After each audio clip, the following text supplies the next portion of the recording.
Atmakur division పరిధిలోని కలువాయి మండలంలో వికలాంగులకు గతంలో అందజేసిన ఇళ్ల పట్టాలకు సంబంధించి స్థలాలు చూపించాలని వికలాంగులు ఆవేదన వ్యక్తం చేశారు.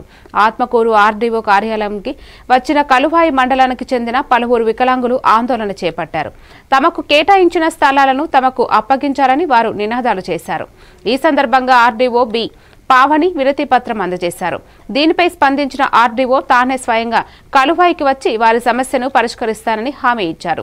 23 ఏళ్లుగా వీటి కోసం అధికారుల చుట్టూ తిరుగుతున్నా కనీసం స్పందించలేదని ఆవేదన వ్యక్తం చేశారు. ఇప్పటికైనా స్పందించకుంటే ఆందోళన ఉధృతం చేస్తామని వారు హెచ్చరించారు. కలువాయి గ్రామంలోనే ఉంటున్నాము. వికలాంగ సంక్షేమ పథకంలో మాకు వికలాంగులకి 15 మంది ఇల్లు స్థలాలు మంజూరైనవి. కానీ మాకైతే పట్టాలు అయితే ఇచ్చారు. సర్వే చేసి ఇంతమంది కానీ అద్దులు అనేది ఏర్పాటు చేయలేదు. మేము 2002 నుంచి గతంలో ఎదురు చూసి అనేక మంది సిబ్బంది దగ్గరికి తిరిగినాము. కానీ ఇంతవరకు సమాధానం అనేది రాలేదు. ఇప్పుడు మాకు ఉండడానికి ఇల్లులు కూడా లేక మేము ఎంతోమంది బాడిగండ్లలో నివాసం చేయవలసి వస్తుంది. పిల్లలు చదువు విషయంలో కూడా ఎంతోమంది ఇబ్బంది పడుతున్నారు.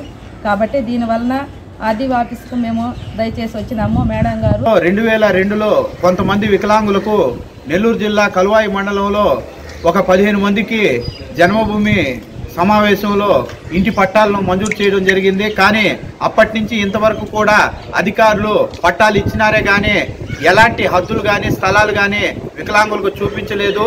అప్పటి నుంచి కూడా అధికారుల చుట్టూరు తిరిగినా ఇంతవరకు